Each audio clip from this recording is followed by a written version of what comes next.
Sebenarnya lo itu siapa sampai seberani itu membuat gebrakan yang membuat orang nomor 1 di Indonesia ini angkat bicara?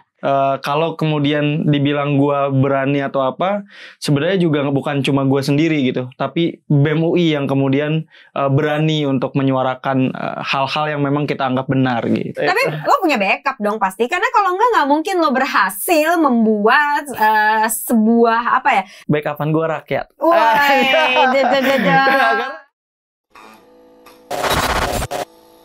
Nah sekarang lo itu kalau gue ngeliat kan lo masih umur berapa sih? 23 ya? Jalan 23. 23? Oke, lo semester berapa sorry? Semester 8. Semester 8, ntar lagi lulus? Iya sebentar lagi. Udah sidang? Belum sidang? Belum, masih tentang dosen. apa skripsi lo? Tentang inefisiensi harga exchange traded fund. Wah agak rumit ya mau bahas itu ya. Mau gue sendiri juga gue kayak bingung nih bahas apa. Lo jurusan? Manajemen. Pantes. Oke, baik, pusing hamba. Ya ampun, ada rencana terjun politik? Sampai saat ini belum dalam waktu yang dekat. Gue ulangin sih tadi, lo harusnya bilang, lo ulang pertanyaan lo gitu. Lo gak fokus ya? Gue menekankan lagi. Oh menekankan. Takutnya ntar di framing lagi ya, paling mau jadi ini nih politisi nih biarin aja. Tapi gitu. kalau someday lo jadi seorang politisi?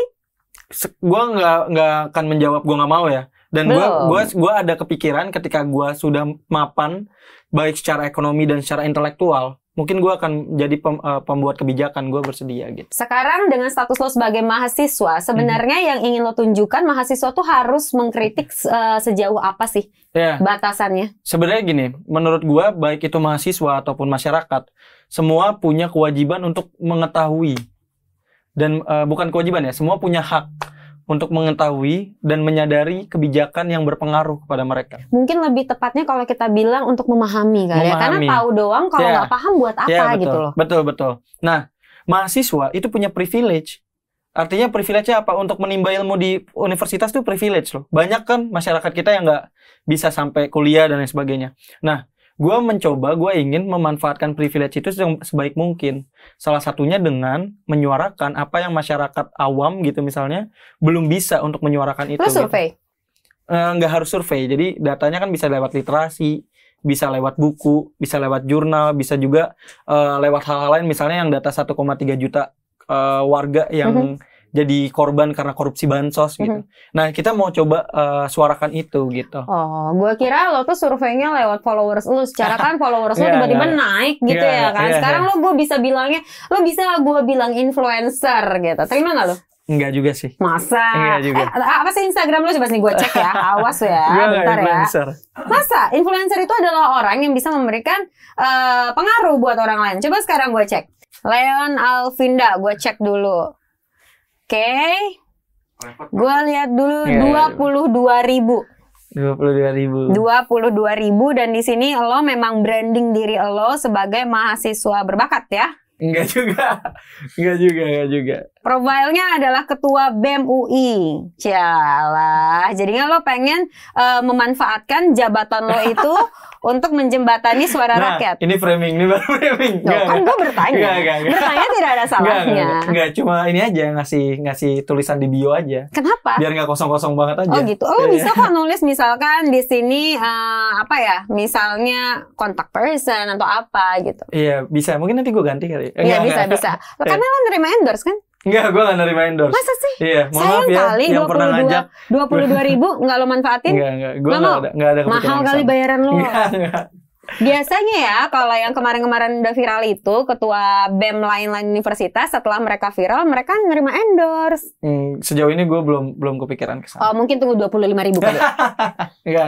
Gimana? Enggak. Kalau suatu saat ada kepikiran nerima endorse? Kalau dimintain promosi yang menurut gue acaranya bagus, gue mau. Apa?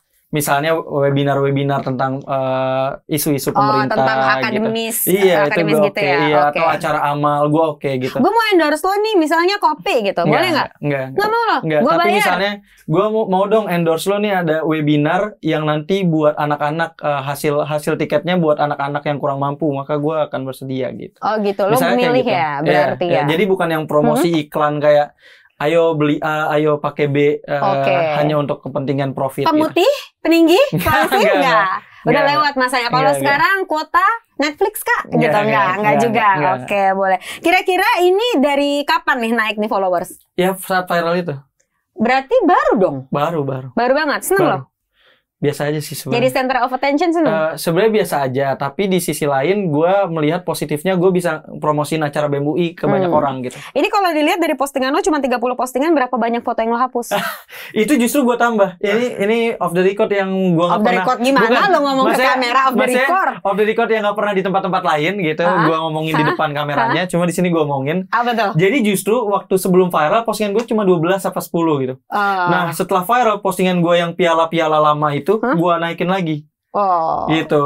Jadi biar ada kredibilitas yang diakui gitu ya kan? Itu biar ngelawan buzzer yang kayak lo cuma ini doang, lo nggak belajar, lo di sekolah cuma bisa ngomong doang gitu. Masalahnya itu sekarang kalau yang gue lihat tidak banyak mahasiswa yang berani bersuara karena balik lagi kita ke undang-undang yang masih bisa dibilang undang-undang karet gitu ya kan dan segala macam. Sebenarnya batasan yang lo lihat nih sebagai ketua BEM dan udah berinteraksi banyak dengan pejabat-pejabat tinggi, diserang ya kan, apapun itu. Batasan apa sih yang harusnya disadari oleh mahasiswa untuk mengkritik pemerintah? Karena intinya kan kita tidak mau dibungkam gitu kan. Kita bukan boneka, kita bukan wayang gitu. Ya menurut gue ya sebenarnya batasan yang paling ini ya mencaci maki aja sih, kayak menganggap ya tadi menghina personal yang kemudian mengeluarkan kata-kata ya kasar gitu untuk menghina. Separah apa sih?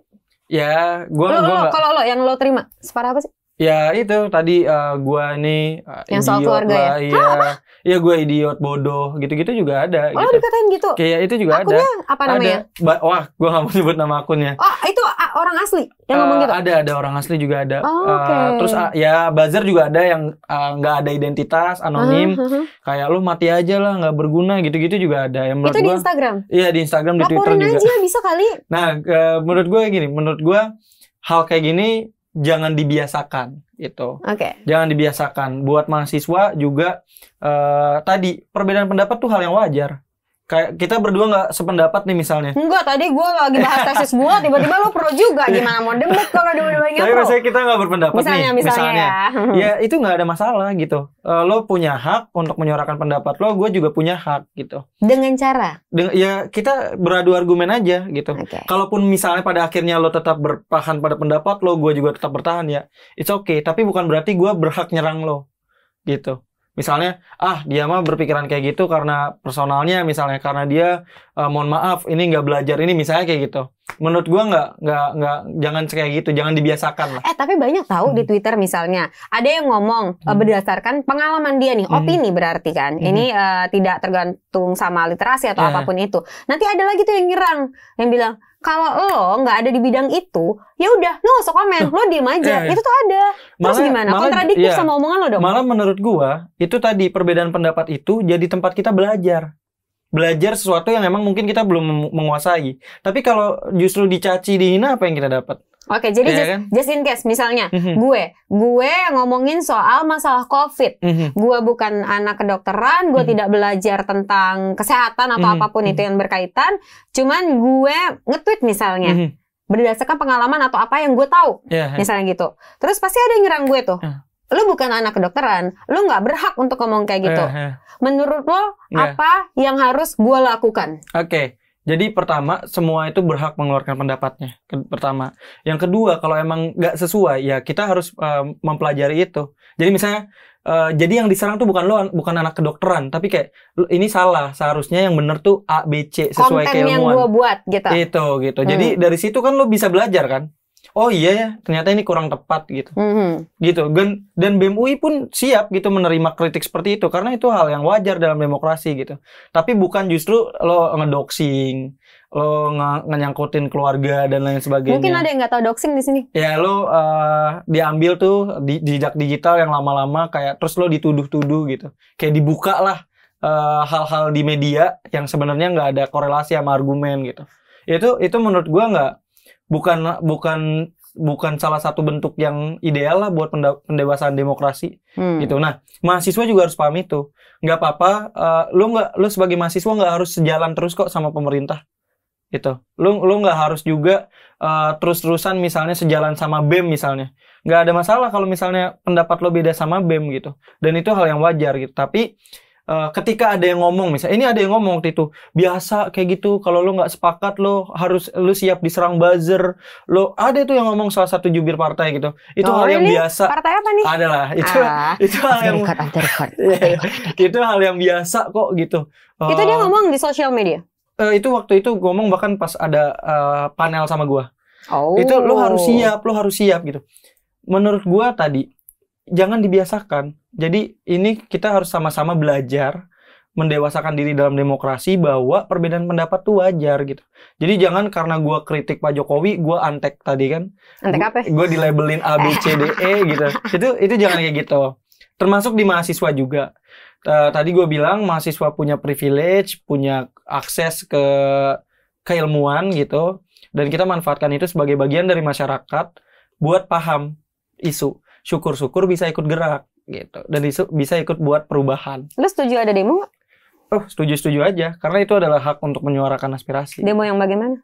Demo yang sesuai dengan peraturan, misalnya tidak melakukan pengerusakan dan lain sebagainya gitu. Kan juga udah ada koridornya gitu. Demo tuh boleh cuma sampai jam 5, abis itu harus pulang. Biasanya demo itu berlarut-larut sampai malam. Lu setuju? Jam 6, sorry. Jam 5 itu udah selesai, jam 6 harus udah clear, ya kan? Lo pernah ada di sampai jam berapa? Gue selalu berada di bawah jam 6 sih udah selesai. Jam 6 udah clear? Udah clear. Gue padahal mau jebak lagi. Dia tidak terjebak guys, gimana ini? Oke, lalu batasan-batasan apa lagi yang harus dilakukan oleh mahasiswa seandainya tidak sejalan dengan aturan pemerintah?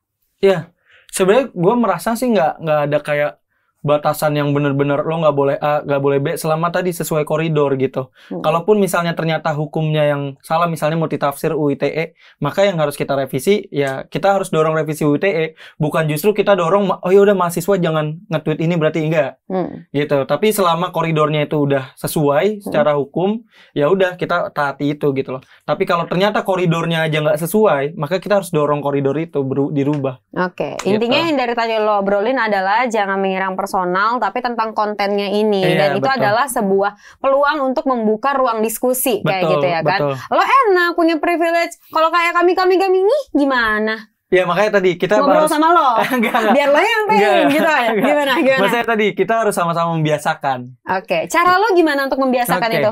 Sebenarnya ya sesimpel gue mulai berani aja ngomong, dan tadi ini beda penerimaan masing-masing sih, tapi at least dengan kita paham yang kita meyakini bahwa yang kita sampaikan itu memang benar, ya udah kita sampaikan aja. Tapi kita juga harus siap untuk menerima resikonya, kritiknya, pendapat yang berbeda.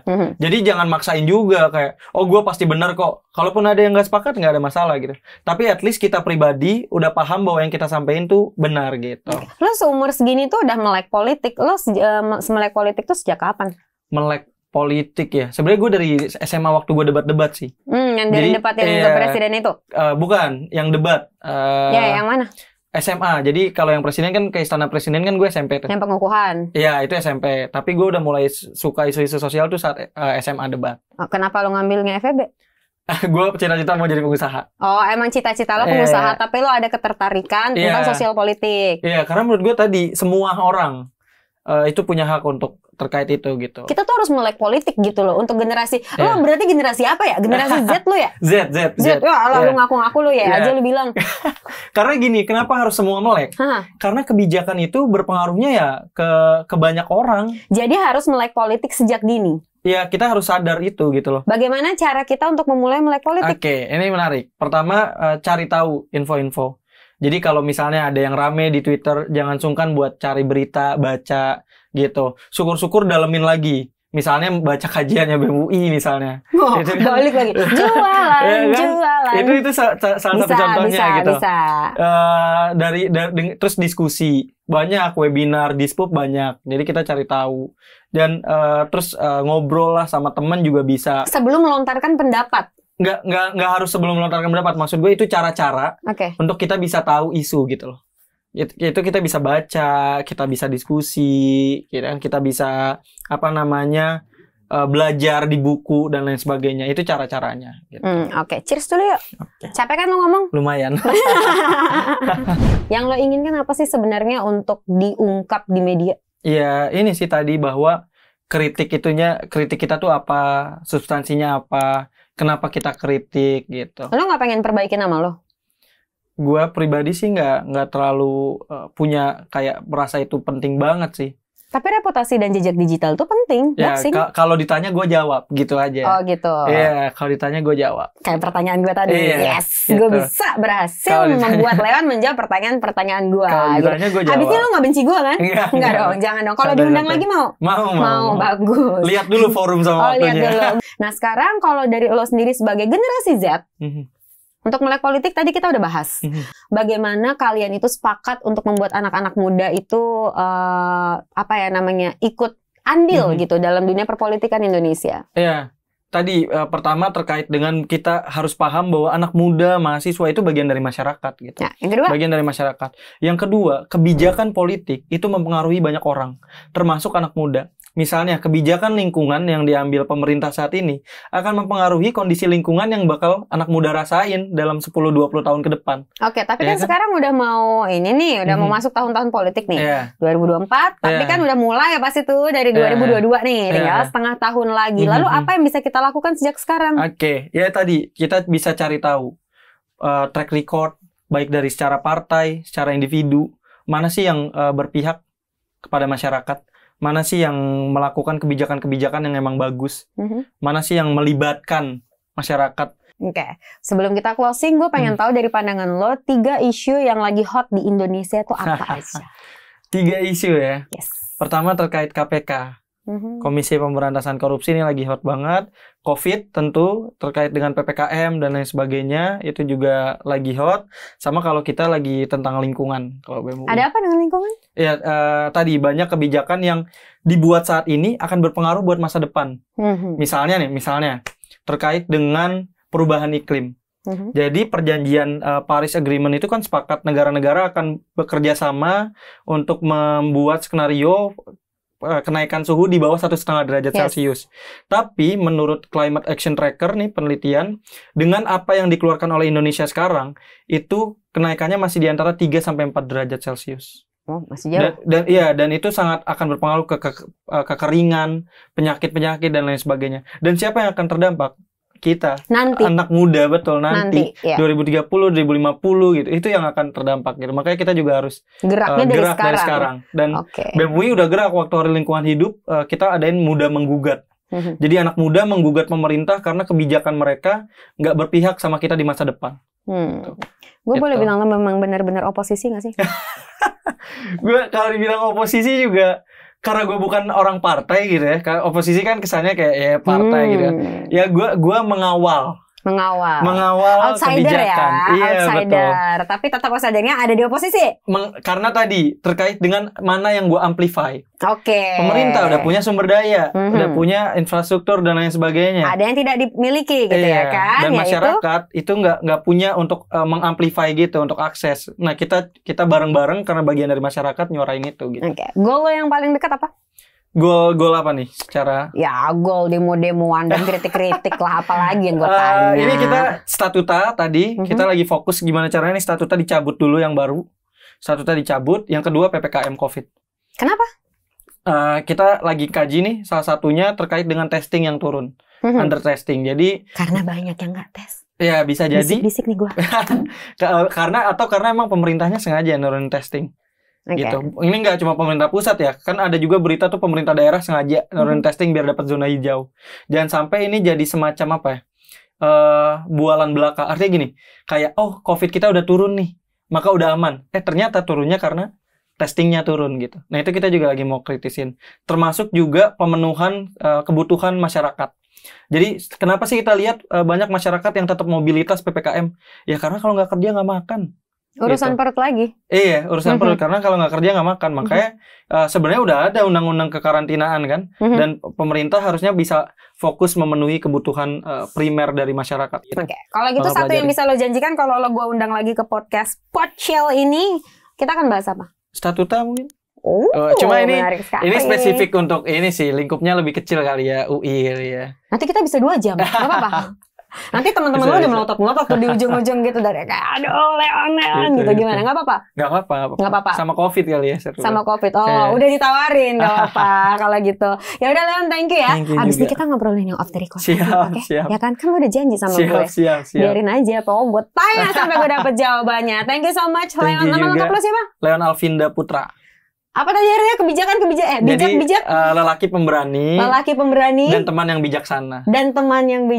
Boleh, terima kasih lelaki pemberani dan teman yang bijaksana. Nanti kita undang lagi karena dia sudah menjanjikan untuk membahas statuta dan juga tentang COVID. Bye people, sampai ketemu lagi. Thank you.